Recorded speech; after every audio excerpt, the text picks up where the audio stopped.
I was there when the humans first walked into the Grand Hall of the Galactic Council. I had seen countless species make their debuts in that chamber, a place designed to project awe and grandeur. The ceiling arched high above us, composed of refracting crystal that cast shifting rainbows across the floor. The air itself was alive with the soft hum of energy fields and bioluminescent patterns, a display intended to symbolize unity among the countless worlds represented there. When the humans entered, the murmurs began immediately. They were tall by most species standards, though not unusually so. Their gait was steady but lacked the fluid grace of the Silthar or the grounded power of the Zyrathians. What struck me most was their simplicity. No natural armor encased them, no visible bio-enhancements, energy fields, or integrated tech adorned their bodies. Their clothes, made of some synthetic fiber, seemed laughably insufficient for even minor physical threats. Yet they walked with a peculiar confidence, as if none of that mattered. They didn't approach the Grand Hall like most newcomers.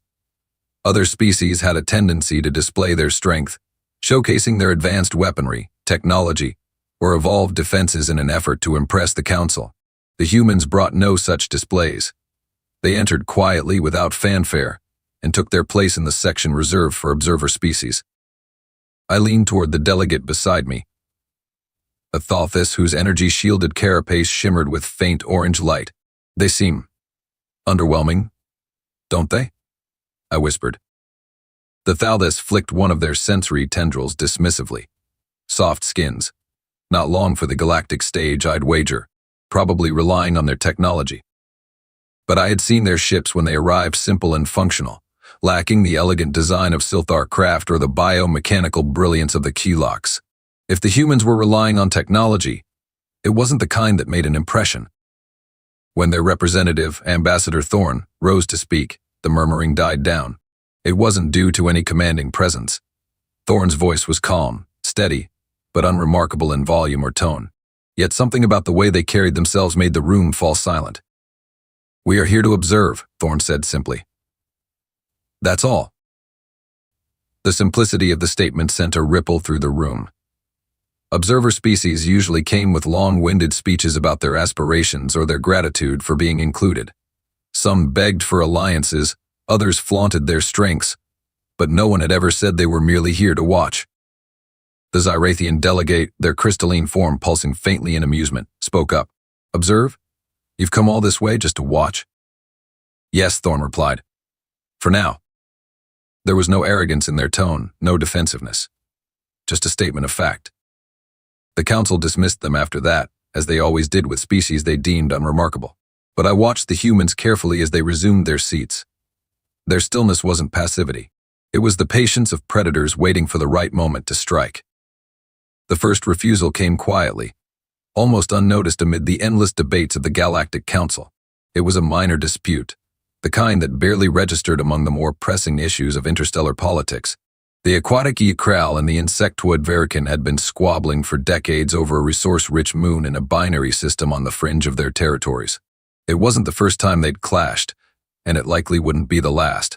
Normally, disputes like this were handled through council mediation, a process steeped in ceremony, where delegates would argue their cases for days, sometimes weeks, before agreeing on a compromise that left neither side truly satisfied. This time, though, something unexpected happened. When the humans were invited to observe the mediation process, the Council's intention was clear: include the newcomers, let them see the delicate machinery of galactic diplomacy at work, and perhaps impress upon them the value of peaceful resolution.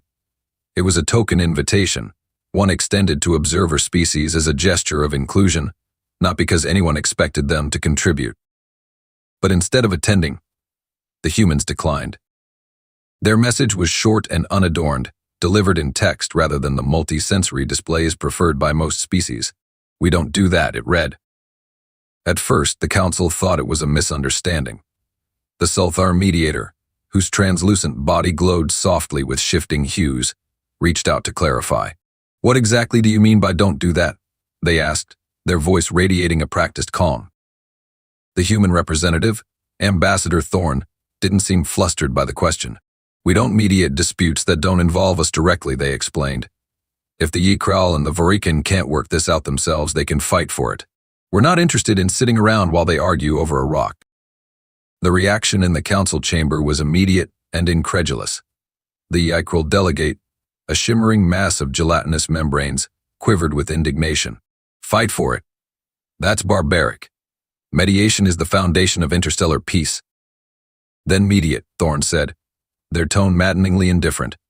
You don't need us for that. The Varikan delegate, a towering insectoid with chitinous armor that gleamed under the chamber's lights, clicked its mandibles in what might have been agreement. Perhaps the humans have a point. Mediation wastes time. Direct confrontation is more decisive. That only stoked the council's outrage. The Silthar mediator's glow shifted to a sharp red, a sign of rising agitation. The Galactic Council exists to prevent such confrontations. Humans, you've been granted the privilege of observing our processes to learn from them. Your refusal to participate undermines the very principles we stand for. Thorne didn't flinch. Your principles are yours, not ours. We're here to observe, not interfere. And with that, the humans removed themselves from the discussion entirely. The incident was officially recorded as a misunderstanding, though privately it sparked whispers of concern. A species that refused to engage in the most fundamental aspect of galactic cooperation. It was unprecedented. To some, it was a sign of arrogance. To others, a warning. As for the humans, they returned to their quiet observation, unbothered by the storm they'd left behind. The incident that changed everything began like so many others before it, with the Ixakari Empire announcing yet another conquest. The Ixakari were infamous throughout the galaxy, a warlike race of crustacean-like beings encased in dense bioceramic armor. Their aggression was legendary, and their conquests were a matter of routine.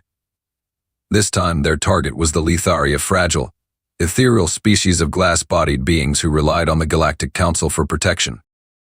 The Council's response was predictably slow. Resolutions were drafted, debated, and amended. Calls for a peacekeeping coalition went unanswered as member species bickered over logistics, resources, and risks. Meanwhile, the Ixakari forces advanced with ruthless efficiency, their war fleets carving a path through Lithari space. Pleas for aid poured into the council chambers, but action seemed as distant as ever. Then, the humans acted. They didn't consult the council, didn't wait for approval or support. Without warning, a single human vessel appeared in Ixakari space. It was not an impressive ship by galactic standards, an angular, utilitarian craft that lacked the elegance of Silthar energy webs or the organic fluidity of Kelok's bioships. The humans' broadcast was brief and direct, delivered in a monotone that seemed almost dismissive. Seize your attack. Withdraw from Lithari territory immediately. The Ixakari High Warlord, a being as arrogant as he was powerful, was amused by the demand.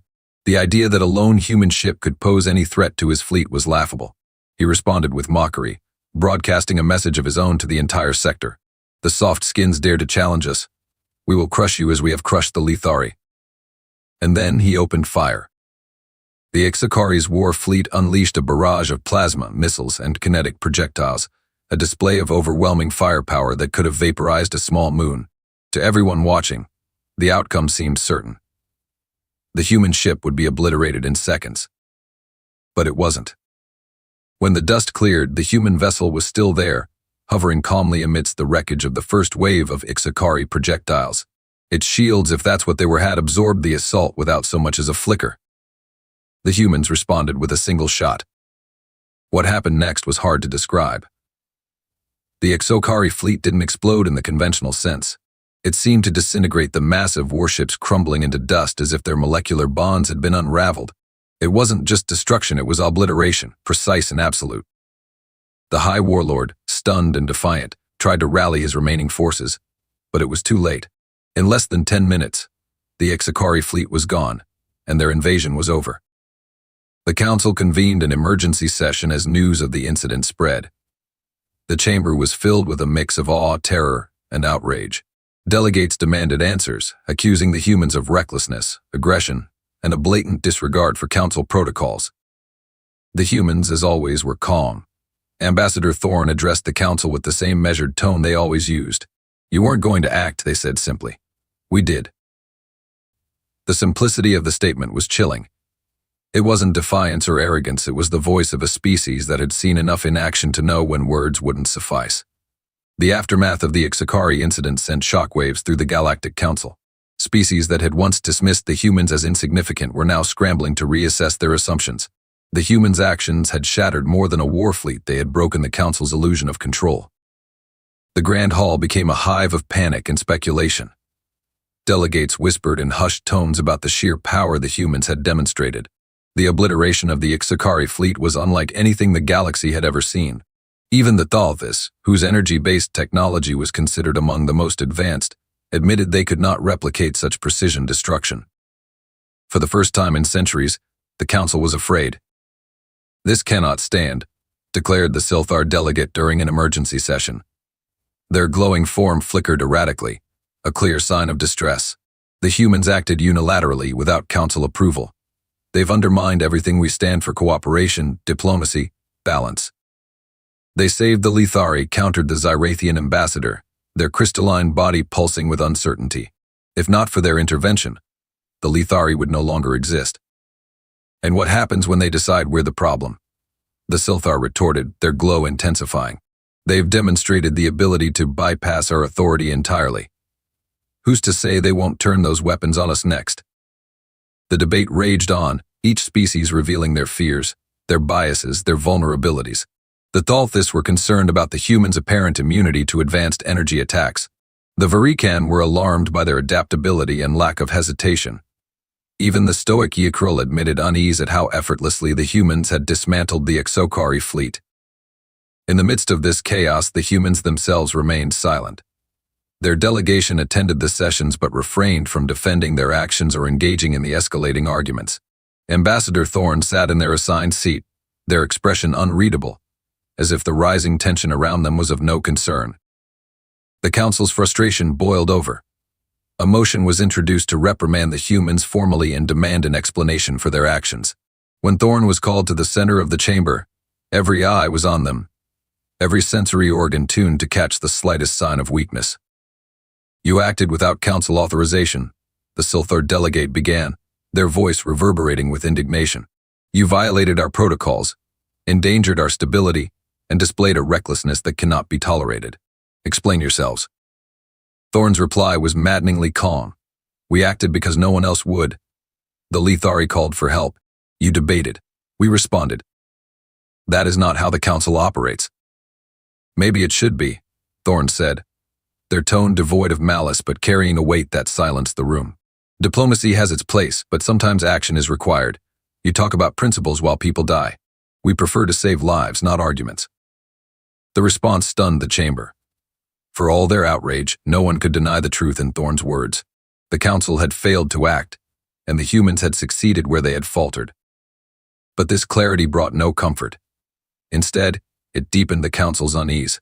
For the first time in its long history, the Galactic Council was confronted with a species that didn't need its approval, a species that was willing to bypass its authority entirely. The humans weren't just a new player on the galactic stage, they were a challenge to the very foundations of the Council itself, and no one knew what to do about it.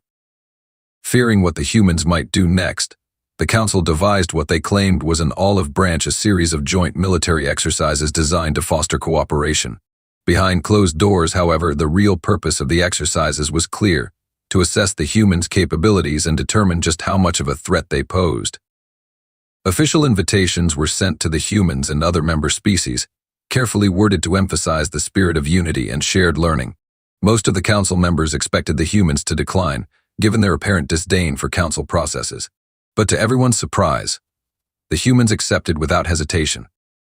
The exercises were set on an uninhabited moon in neutral space, a barren wasteland of rock and craters that provided the perfect setting for simulated combat scenarios.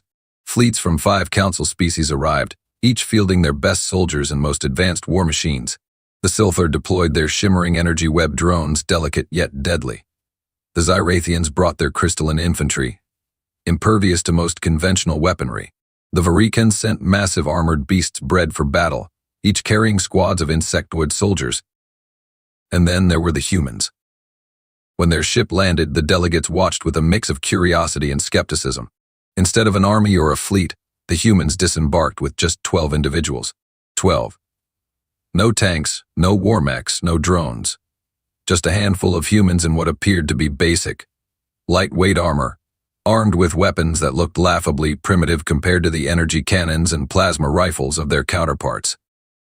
Whispers rippled through the assembled forces. "They must be joking," the Silthar delegate said, their bioluminescent glow flickering in disbelief. 12 soldiers? Against entire battalions? "They're testing us," a Varikon officer hissed, "trying to provoke us." The exercises began with a standard capture and hold scenario.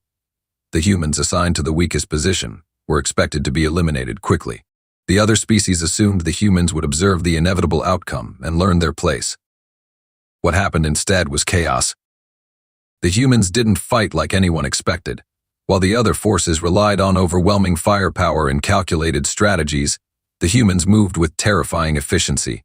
They used the terrain to their advantage, disappearing into craters and rocky outcroppings before launching precise, devastating attacks. The Silthar drones were shredded by bullets that moved faster than their energy webs could react to. The Zyrathian infantry, thought to be impervious, fell to explosives that shattered their crystalline forms. The Varikan's armored beasts, massive and imposing, were brought down by concentrated fire to weak points the humans identified within minutes. It wasn't just their weapons. It was the way they fought. Each human operated independently yet seamlessly, adapting to every move their opponents made. When one was injured, they didn't retreat, they fought harder. Their resilience was uncanny, almost unnatural. By the end of the exercise, the humans stood alone, victorious, 12 against thousands. The council delegates were silent, their disbelief palpable. The humans hadn't just won, they had dismantled the exercise entirely, exposing weaknesses in the forces of every participating species. When questioned, Ambassador Thorne offered no apologies.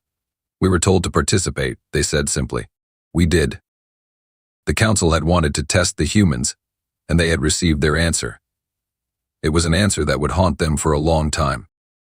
The fallout from the joint exercises was immediate and explosive. The Galactic Council, once a bastion of carefully maintained order, found itself in chaos. Every species in attendance returned to their respective governments with alarming reports. The humans weren't just powerful. They were something entirely different, a force that defied the galaxy's understanding of warfare, resilience, and coordination. Whispers of conspiracy began circulating in the council chambers. How could a species so seemingly unremarkable, without natural armor or the advanced technology of other civilizations, possess such overwhelming combat capabilities? Accusations flew.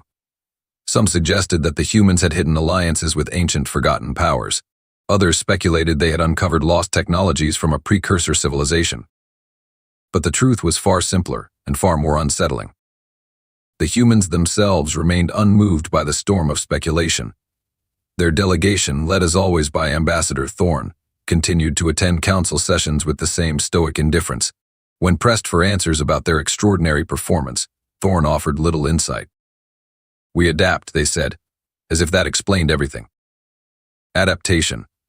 That single word rattled the council more than any weapon the humans had demonstrated. Every species in the galaxy had evolved to suit their environments. The Tholus with their energy shields, the Silthar with their bioluminescent defenses, the Varikan with their chitmas armor, each had been shaped by millennia of natural selection. Yet the humans had none of these traits. They were soft-skinned, fragile-looking, and vulnerable to even the most basic environmental hazards. But somehow, they thrived. Council researchers scrambled to understand. They reviewed data from the exercises, analyzed human biology, and interrogated every available source about their history. What they discovered was disturbing. Humans had evolved on a death world. Their home planet, Earth, was a chaotic environment of extremes, unpredictable weather, relentless predators, natural disasters, and diseases that would have wiped out most other species. Where other civilizations had grown in harmony with their worlds, humans had fought theirs tooth and nail. They weren't stronger, faster, or more durable than their adversaries. Instead, they had learned to outthink them, to endure, to push beyond limits that should have been insurmountable.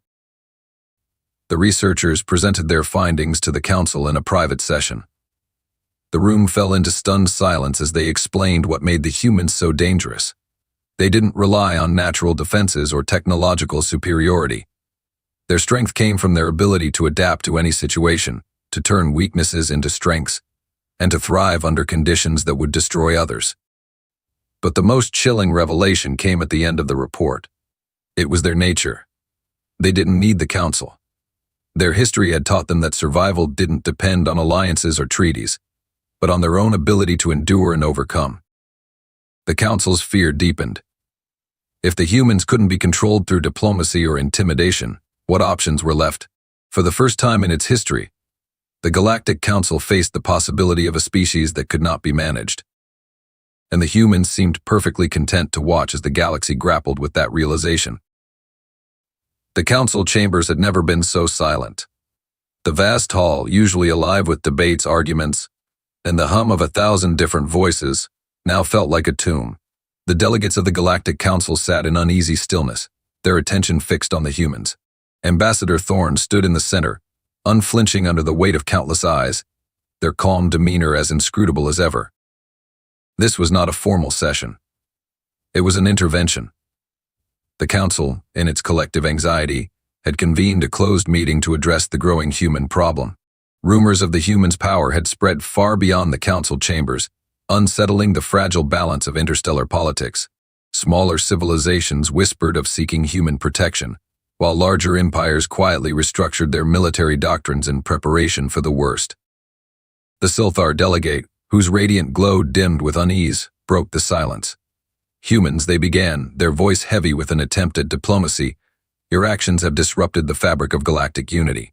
You act without consultation, without adherence to our protocols, and now your strength threatens to destabilize the peace we have maintained for millennia. Thorne tilted their head slightly, a gesture that might have been curiosity or quiet amusement. You maintain peace through inaction, they said, their voice steady and calm. When lives are at stake, we act. That is our way.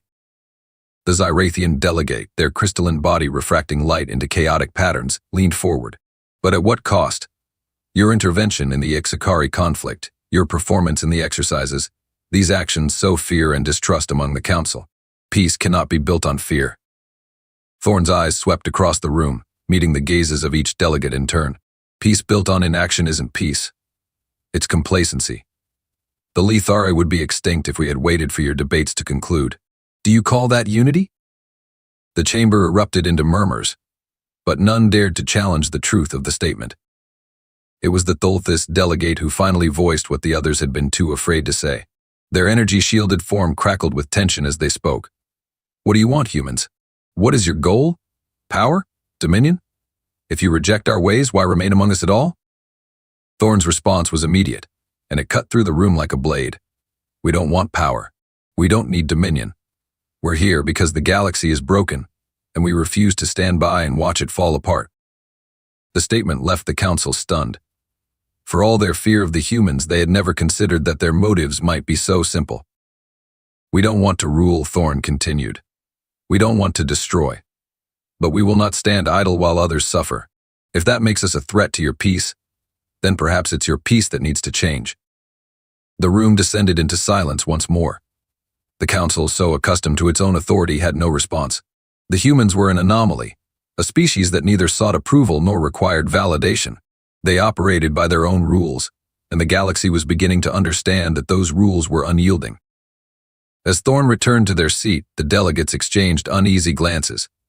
The humans had not declared war, nor had they made demands, but their presence alone was enough to shake the foundations of the galaxy's oldest institution. The session ended without resolution. The council disbanded, its members retreating to their respective worlds to ponder the implications of what they had heard. The humans, meanwhile, remained as they always had, watching, waiting, and quietly preparing for whatever came next. For the first time in its long history, the Galactic Council faced an uncertain future, and the humans, indomitable and enigmatic, were at the heart of it all.